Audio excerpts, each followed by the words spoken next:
Tengan todos muy buenos días, chicos. El día de hoy vamos a desarrollar un nuevo contenido. El tema es la norma y corrección lingüística. Este tema es bastante sencillo, bastante fácil y lo vamos a desarrollar mucho, lo vamos a relacionar con nuestra práctica en la vida cotidiana. Si ustedes saben o todos conocemos que tenemos a la RAE, que es la que nos da un conjunto de reglas o de lineamientos en cuanto a cómo tenemos que usar el lenguaje. Entonces, el día de hoy vamos a trabajar con este tema. Pero antes de empezarlo, como siempre en todas las clases, vamos a ver la reflexión del día de hoy. Y la reflexión es relacionada a la solidaridad. Si ustedes observaron en el Twitter, había puesto yo en la mañana esta imagen, algunos ya comentaron su reflexión, pero igual necesito escuchar dos opiniones acerca de qué es lo que nos quiere dar a entender esta frase. Y dice, solidaridad no es dar lo que te sobra, sino dar lo que a otros les hace falta. ¿Alguien que quiera opinar o alguien que me ayude a qué quiere hacernos reflexionar esta frase? Veamos. Señor. Sí, dime. Señor. Que a alguien no le vas a ayudar dándole lo que te sobra, lo que ya no te hace falta, o sea, lo que te quedó, sino que le vas a ayudar dándole algo de lo tuyo. Muy bien, excelente. A lo que nos quiere decir esta frase es que no es que vamos a dar lo que, es que yo ya no quiero esto o a mí ya no me sirve esto, así que se lo voy a regalar a alguien que lo necesita, sino que lo ideal es dar lo que nosotros tengamos, aunque esto no nos sobre. Excelente, hijo. Muy buena participación. ¿Una más? ¿Alguien más que quiera dar su opinión sobre la frase? Veamos, alguien del primero D necesito que me ayude con esta reflexión. Un representante de primero D, de dedo, un valiente. Solamente uno, si no ya me va a tocar elegir a mí. Yo, señor, yo. Va, excelente, hija, dale. Vaya, que para mí la reflexión es como dar lo que a la persona que lo necesita, lo que le hace falta. Digamos, por ejemplo, si mi compañero me dice, hey, préstame un lápiz, entonces yo, si tengo el lápiz, se lo puedo prestar, porque es lo que le hace falta a él. Exacto, muy bien. Y ahí tenemos un buen ejemplo que se puede aplicar en casos tan sencillos como ese, en una situación tan básica como que alguien puede decir, hay un lápiz y eso qué, pero en realidad sí, cuando nosotros necesitamos algo y se lo pedimos a alguien, la otra persona, lo ideal es que esté dispuesto a ayudarme, a colaborarme, o incluso si nosotros notamos que a alguien le hace falta algo, sin que me lo pida, nosotros podemos ayudar. Así que gracias a los compañeros que me ayudaron a opinar sobre la reflexión, así vamos a ir participando todos. Quisiera que hablaran todos, pero es imposible, no vamos a poder. Así que ahora sí vamos a iniciar con el desarrollo de la clase. Y empezamos con el tema entonces. El tema es la norma y la corrección lingüística, pero antes de empezar, lo que tenemos que hacer es definir qué es la norma lingüística o qué conocemos nosotros como norma lingüística. Para comenzar, la norma lingüística comprende una serie de rasgos gramaticales o de reglas de uso de la gramática que se entienden como parte del empleo correcto de una lengua determinada. ¿Qué quiere decir esto entonces? Que es un conjunto de reglas que están establecidas y que nosotros como hablantes de una lengua, en este caso el español, tenemos que cumplir o tenemos que seguir para poder hacer uso correcto de esta misma. Ahora, en este caso, la comunidad de los hablantes de dicha lengua acepta esas reglas como propias y las aplica sin mayor dificultad.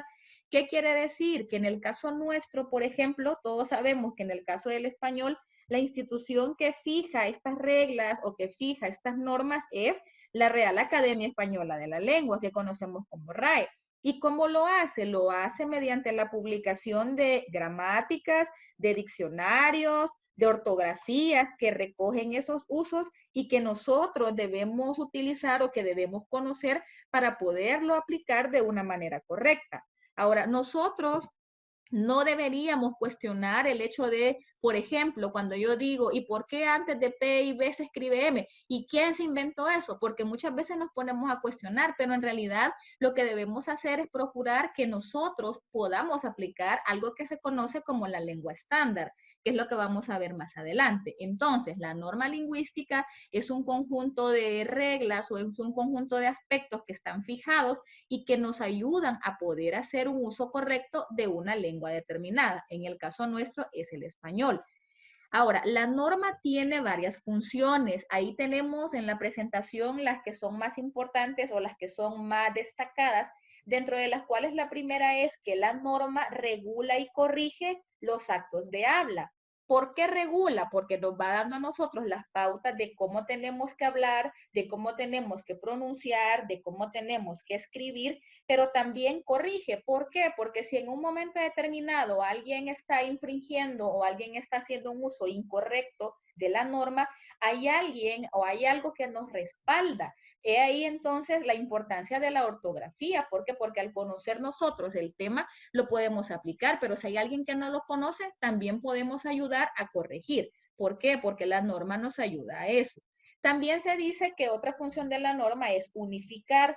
¿Por qué unifica? Porque nos señala los límites y las reglas en el uso que cada hablante hace del sistema lingüístico en los diferentes países. Si nosotros, por ejemplo, estamos acá en El Salvador y vamos a otro país donde se hable español, en teoría las palabras que vamos a utilizar serán las mismas y el mensaje se debería de comprender. ¿Por qué? Porque está unificando o estamos unificados bajo la misma norma. Y eso incluye obviamente la escritura, eso incluye la pronunciación y eso incluye el vocabulario. Ahora, en el caso del vocabulario es un poco más variable porque dentro de las regiones diferentes o incluso dentro del mismo país existen palabras que se utilizan con diferente connotación o con diferente significado y que también lo vamos a ver más adelante. Y la tercera función de la norma es que facilita la comprensión. ¿Qué quiere decir esto? Que los hablantes de diferentes zonas geográficas nos podemos comprender. ¿Por qué? Porque estamos entendiendo el mensaje, porque conocemos las palabras y porque estamos regidos bajo la misma norma o bajo el mismo sistema lingüístico. Pero también la norma tiene algunas características. Dentro de estas, la primera es que no es única para cada lengua. Obviamente, si tomamos en comparación una lengua, el español, que es la nuestra, con otra, existen diferencias que son bien marcadas. Por ejemplo, el español con el inglés, una de las características que lo diferencian es el uso de las tildes. Muchos de ustedes han hecho la comparación en cuanto a que en inglés no se usan tildes, no hablamos de palabras agudas, graves, esdrújulas, sobresdrújulas, no estamos pensando si lleva o no tilde. En el caso del español, sí. Eso quiere decir que la norma que rige el inglés no es la misma que rige el español. Pero dentro del español o dentro de los diferentes países también es diferente porque existen, digamos que ciertas subnormas. Si, por ejemplo, nosotros hablamos del español que se habla en España, el decir la frase, por ejemplo, voy a por ti, es normal, pero en el caso nuestro, en América, nosotros decimos voy por ti y el significado con o sin la preposición es el mismo, pero nosotros en el Salvador decimos yo voy por ti, pero en España dicen voy a por ti. ¿Qué quiere decir? Que la norma también es un poco variante dentro del mismo idioma, pero dentro de diferentes regiones geográficas. Y la otra característica es que cambia. ¿Por qué? Porque la norma no se mantiene igual por los siglos de los siglos. Hay algunas modificaciones. Algunas son más notorias que otras, otras nos impactan más que otras. ¿Y de qué depende ese cambio? Depende del uso o de lo que nosotros como hablantes utilizamos para hablar. ¿Por qué? Porque, por ejemplo, la palabra imprimido, que ha sido una de las que más impacto nos ha causado. Antes decíamos impreso y el decir imprimido era una incorrección a la norma, pero ¿qué ha sucedido? Por la cantidad de hablantes que decían esa palabra, ahora la RAE ya la admitió y ahora el decir imprimido no constituye ninguna violación o ninguna ruptura de esa regla. Entonces la norma es cambiante. Por eso es que la RAE se está actualizando constantemente y lo ideal es que nosotros como hablantes del español podamos tener acceso a esas actualizaciones y conocerlas y aplicarlas. Ahora, dentro de la norma, que es lo que nos viene a constituir el tema o el eje central de este contenido, es el uso contrario que se hace de la norma, o sea, las incorrecciones que nosotros cometemos. La primera de ellas son los que se conocen como vulgarismos. ¿Qué es un vulgarismo? Es un error que se comete dentro de la norma, pero por desconocerla. ¿Por qué? Porque a veces no hemos tenido una formación académica o no nos han enseñado o no lo hemos leído y el problema es que cometemos incorrecciones porque no conocemos esas reglas. Y los vulgarismos se dividen en tres categorías. Pueden ser de pronunciación, de ortografía y de vocabulario. En este caso de pronunciación, ahí tenemos el ejemplo. A veces decimos dentrífico por decir dentífrico. Y a eso nos referimos con la pasta dental. Si alguien puede cuestionar, bueno, ¿y qué es eso? Es la pasta dental. Dentrífico, eso no es la palabra correcta. Y muchos de nosotros así lo decimos, pero la palabra correcta es dentífrico. O también decimos enchufle cuando lo correcto es enchufe. Entonces estamos utilizando mal porque la gente me entiende. Yo digo, mira, el enchufle, pero en realidad no se dice así, se dice enchufe. Otro ejemplo bastante típico de pronunciación es decir rampla. Voy a subir por la rampla, pero no es rampla, es rampa. Entonces, ¿qué sucede? Que pronunciamos mal, que decimos malas palabras porque no conocemos la palabra correcta que debería decirse. También existen vulgarismos de ortografía, estos son bastante comunes, que escribimos mal porque no conocemos las reglas ortográficas y no las aplicamos. Ahí tenemos el ejemplo, geriátrico con J cuando lo correcto es con G, o luego la palabra cónyuge cuando lo correcto es cónyuge. Entonces, una U me hace la diferencia, una J o una G me hace la diferencia. He ahí la importancia de la ortografía. Y la última clase de vulgarismo que tenemos es de vocabulario. Acá tiene más que ver con el uso de las palabras. Si se fijan, tenemos dos, tenemos infestar y tenemos infectar, pero en cuanto a esa palabra hay una diferencia fundamental. En el caso de infestar se da cuando se da una invasión en forma de plaga, es decir, que es por macroparásitos, por ejemplo, piojos, garrapatas.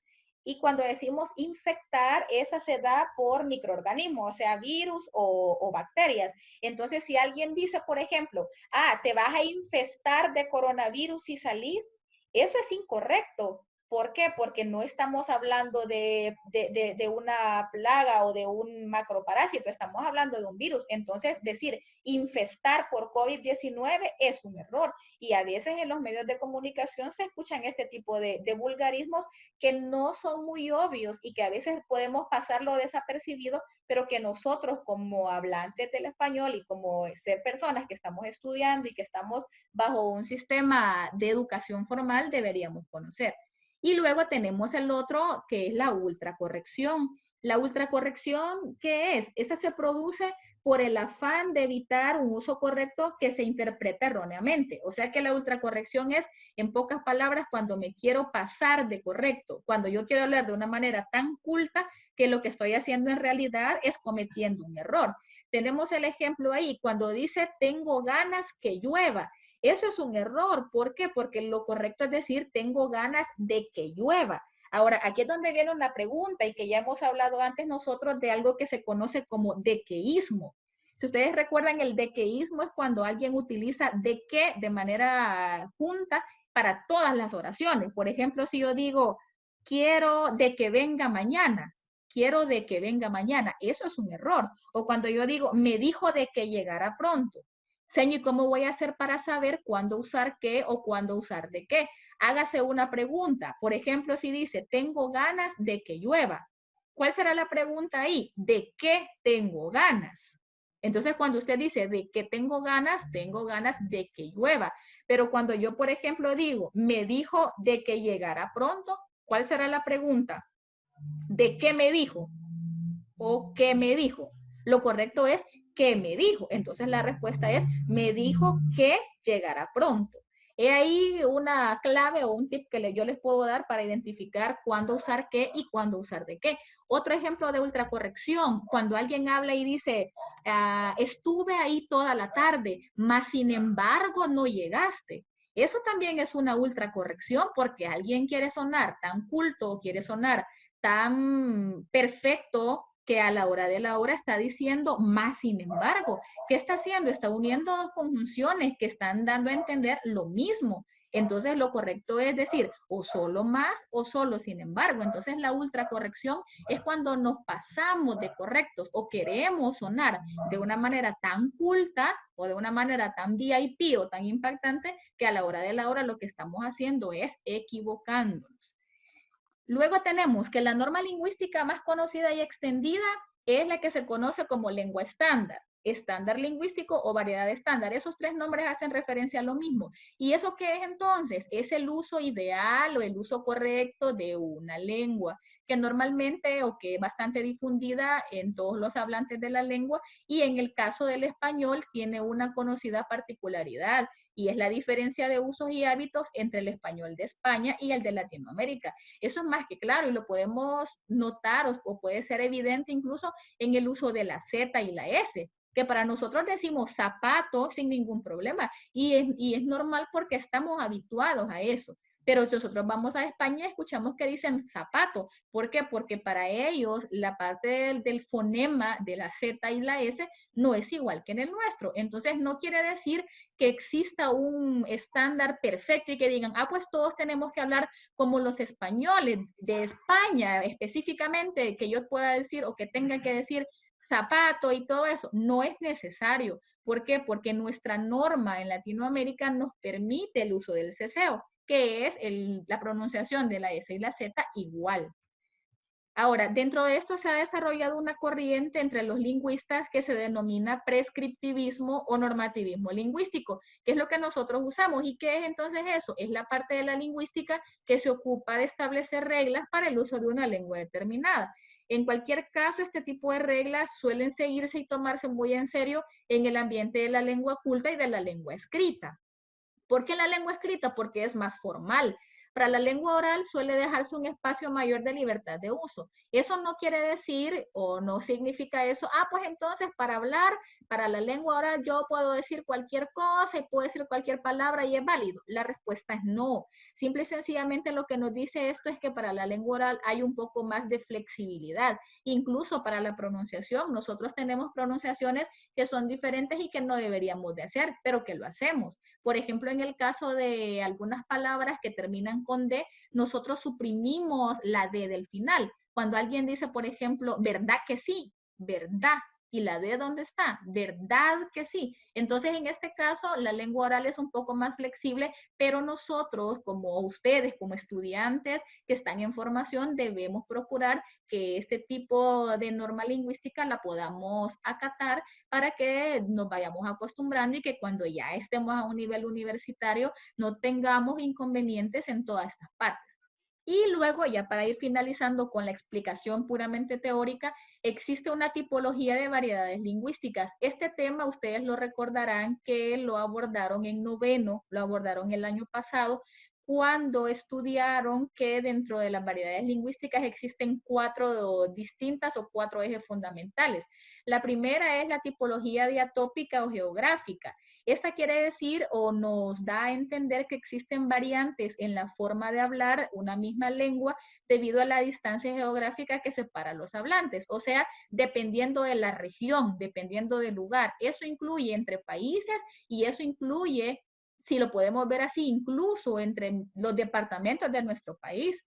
A eso se le llama dialectos o geolectos. Por ejemplo, si usted dice aquí en la capital, cuando hablamos, por ejemplo, de paila, todos sabemos que una paila para nosotros es un platito pequeñito donde se pone la taza de café, pero si nosotros vamos a San Miguel, una paila es lo que conocemos como huacal. Entonces, ¿y eso a qué se debe? Se debe a que en la región geográfica se ha tomado esa palabra con ese significado. Si hablamos de los topollillos en San Miguel, ¿qué son los topollillos allá? Son las charamuscas para nosotros. Entonces, esa distancia geográfica o ese distanciamiento en cuanto a un lugar y otro es lo que constituye la variedad lingüística geográfica.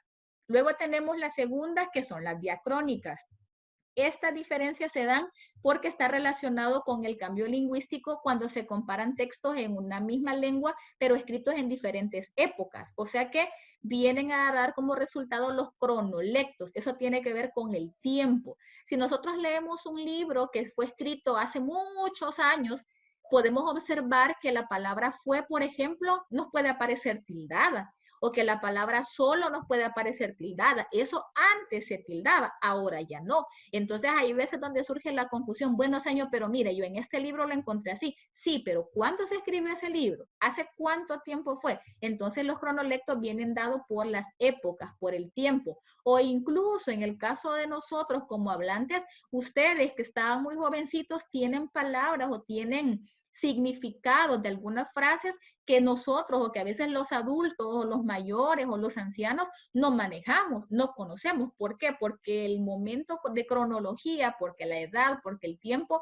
nos hace variar. O su abuelito o su abuelita puede decir una palabra que usted probablemente no conozca o que usted se queda, ¿y qué quiso decir? ¿O qué significa eso? Entonces, eso tiene que ver con el cronolecto, tiene que ver con el tiempo. Y luego tenemos dos más, las diastráticas o sociales. El mismo nombre me lo dice, tiene que ver con los cambios de lenguaje producidos por el ambiente en que se desenvuelve el hablante y por el contexto social en el que se desenvuelve. A veces nosotros cometemos el error y es que si nosotros vamos a un lugar o escuchamos a una persona hablar que no ha tenido una mayor formación académica, obviamente va a hablar y se va a expresar y va a utilizar palabras diferentes a las nuestras, pero eso es porque el nivel socioeconómico, porque la formación no ha sido igual. El ambiente en el que se ha desenvuelto el hablante no es el mismo y eso forma los sociolectos. Y el último, que son las variantes diafásicas o situacionales, tiene que ver con la situación en que se encuentra el hablante. ¿Qué quiere decir? Que nosotros no nos expresamos igual en todos los contextos.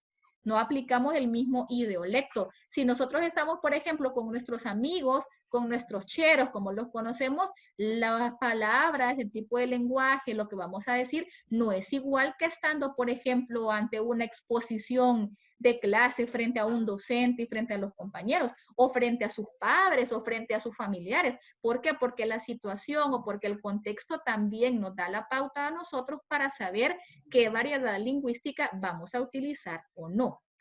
Eso es prácticamente en cuanto a la teoría del tema. Voy a suspender un momento para ver si hay alguna pregunta o si hay alguna duda y luego vamos a pasar a la otra parte. Veamos, les voy a activar el micrófono a todos para ver más o menos si hay alguna pregunta. De la teoría, por supuesto, de lo que hemos explicado. Nos falta hacer dos cosas, pero ahorita quiero ver si hay alguna pregunta. Si ustedes se fijan, el tema no es difícil, solo es cuestión de manejar ciertos términos y de saber que nosotros como hablantes del español tenemos un conjunto de reglas que nos rigen y que tenemos que conocer. Eso incluye pronunciación, eso incluye ortografía, eso incluye vocabulario. Si ustedes recuerdan, la semana pasada vimos el tema de la corrección ortográfica, el uso de a. Y alguien puede decir, ¿y esto para qué lo estamos viendo? Si eso no es importante. Claro que es importante. ¿Por qué? Porque nosotros estamos en un proceso de formación en el que debemos conocer todas estas cosas. ¿Hasta el momento hay alguna pregunta? ¿No?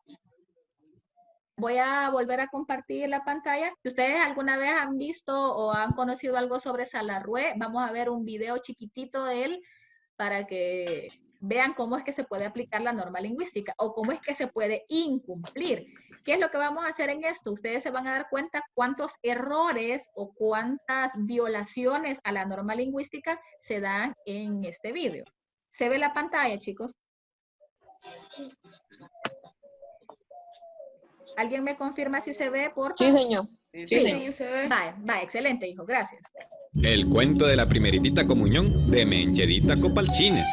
Pues es que Menchedita Copalchines, hermanita de su hermanito más chiquito y hija de una su mamá que a saber cómo se llama, iba a hacer su primera comunión. Y le estaban haciendo un vestidito blanco con nardos de rosa y margaritas de violeta, zapatíos tordíos pringados de perlas de huiste y diamantíos de puro zafiro, una candelota con corbata, bien pipa la candela, y coronita de azahares sobre la chirimbamba de pelo puro, permanente, con olor y todo. Y entonces, como la comunión era ya de mañanita del día después de ayer, la mandaron a confesarse con un cura en un cajón con silla en las paredes, y allí era el miedo pelón de los pecados, y a saber cómo se decían, y a saber si eran o no eran. Pero por si acaso la Menchedita tenía apuntado en un papel y cuando vio que se levantó una niña envolvida en un chal, se acercan Dito, Chillis, Tripes, Truenis, Dedis al congestionaire. Y cuando el padre hizo así la mano por la ventana como para que siguiera el tren, se fue a la carrerita y cincó mirando por detrás del asiento de silla y le dijo al padre: Buenas tardes, padre. ¿Qué? ¿Por aquí se echan los pecados? Sí, mijita. Se dice, me acuso, padre, de tal y tal cosa y de tal y tal otra. Y entonces dijo así, y el padre le dijo que no, que dijera sus pecados. Y la mencedita Copalchines dijo: Me acuso, padre, de que tengo pecas. ¿Cómo? ¿Y qué tienes qué? Ay, Dios mío, pero si yo no tuve la culpa, porque una gallina me quebró la botellita de crema que me dio mi mamá de almendras. ¿Qué cosas dices? Dijo el cura bien adentro y con algo de risa. Me acuso, señor, de que el otro día anduve mentando a Maurice Chevalier. ¡Ay, ya lo menté otra vuelta! Pero si eso no es pecado, hijita. Le dijo el padre, de bueno, haciéndose que no era. Ah, pues si no es pecado, perdone. Le dijo la menchedita. Me acuso, señor, de que soñé con unos locos que, fíjese, le agarraron el bigote a mi papayito y se lo untaron con chicle y mi mamá daba gritos de una cosa que le dicen angustia y yo me embocé en las sábanas y recé un Padre Nuestro de puro miedo. Pero, hijita, si eso no es pecado tampoco. Los sueños son sueños. Ah, pues perdone. Le dijo la menchedita. Me acuso también de que ando siempre las orejas llenas de un cuento amarillo. Eso sí está muy malo, porque deben lavarse muy bien todos los días con jabón. Pues son tololos de jabón los que me saco. Causa que me unto mucho porque mi mamá me dice que me unte bastante. Caramba, caramba, pues casi no has pecado tampoco. Ah, pues perdone. Le dijo la menchedita y después dijo: Ay, Dios mío, no voy a poder hacer mi primera comunión mañana. Causa que no tengo pecados. ¿Cómo es eso? Pues es que ustedes tienen la culpa porque no le enseñan a uno a hacer pecados. Ay, Virgen Santa, y tan chulo mi vestidito. y se puso a llorar. Ya ves, hijita. Eso sí que es un pecado. Estar acusando así a los mayores y estar dándole importancia a un vestido, eso sí que es pecado. Gracias a Dios que al fin tuve uno para poder comulgar y le prometo que voy a venir sin vestido mañana para no darle importancia y que me quede para ir al cine. Y el cura no aguantó ya la risa y se tiró una gran carcajada. Y como estaba entre el cajón sonó muy gordo y la menchedita se asustó y salió corriendo y gritando. ¡Ay! ¡El padre se loqueó! ¡Causa que le dije un pecado! ¡Vayan a sacarlo y lo soban! Y se fue el ligeriano para su casa y se acabuche. Vaya, veamos. ¿Qué incorrecciones pudieron identificar en ese video que vimos hasta ahorita? Hay un montón. Señor. Vaya, menciónenme uno de los que se acuerden. Uy, yo acuerdo. Tal vez cuando dijo y hija. Exacto, ahí tenemos uno. Dijo y hija, muy bien. Otro más, tenemos 5 minutos para discutir. ¿Qué otro? Megua. Megua, exacto. Cuando lo dijo así, no dijo me voy a, dijo megua. Muy bien. Otro, Acabuche. se acabuche, lo dijo al final. Muy bien. Cuando dijo, por ejemplo, causa que me unto. Causa que me unto. ¿Qué quiso decir con eso? Es A ver. ¿Cómo? Ajá. Ahí estaba hablando, estaba haciendo referencia a que se echaba algo, a que se colocaba una crema, pero ella decía causa que me unto. También cuando dijo algo de risa, le dio algo de risa. También. No, le dio algo de. ¿Otro? Este sería Pagre creo que dijo. El pagre, muy bien, dijo el pagre, exacto. ¿Otro más? sueño con eso que dijo sería lo de la ultracorrección. No, esa es un vulgarismo, porque lo dijo todo junto, lo dijo causa que me unto, quizás porque no conoce, para comenzar lo ideal es de haber dicho por motivo de o a causa de, y solamente dijo causa, igual que al final cuando dijo causa que no tengo pecados. Entonces es un vulgarismo. De hecho, casi todos los errores que hay ahí son vulgarismos. También dijo, se dieron cuenta cuando dijo envolvida.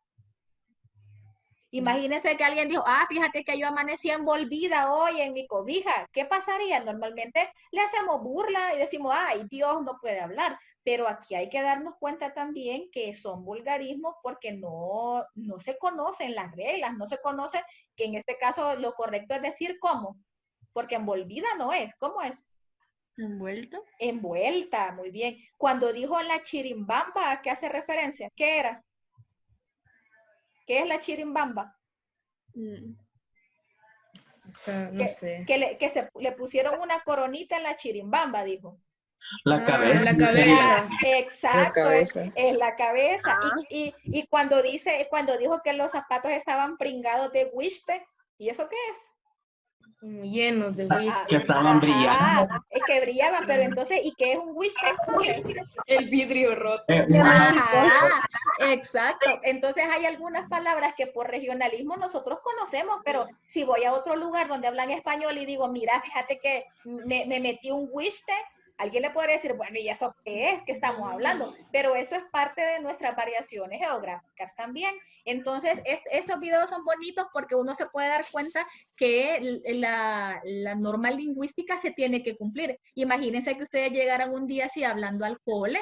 ¿Qué pasaría? Normalmente uno le dice, uy, no, Dios mío, ¿qué le está pasando? O alguien le diría, hijo, así no se dice, lo correcto es, y es ahí donde viene la corrección. Por eso es que este tema es bastante importante. Ahora, es necesario que no lo veamos desde el punto de vista de menospreciar a alguien porque cometa un error, porque no ese es el punto de decir, no, o que a veces uno dice, es que esto así es indio. No, eso no es correcto, tampoco es cuestión de menospreciar. Lo importante aquí es que nosotros aprendamos lo correcto, pero que podamos ayudar a alguien que tiene algún error. Y luego ya, porque ya solo nos quedan pocos minutos, solo les voy a enseñar lo último que nos corresponde, que no lo vamos a alcanzar a hacer, pero que yo voy a poner la corrección en el video que voy a subir a YouTube. Señor. Dime, hija. Y en una parte dijo el día después de mañana, eso estaría mal. El día después de mañana.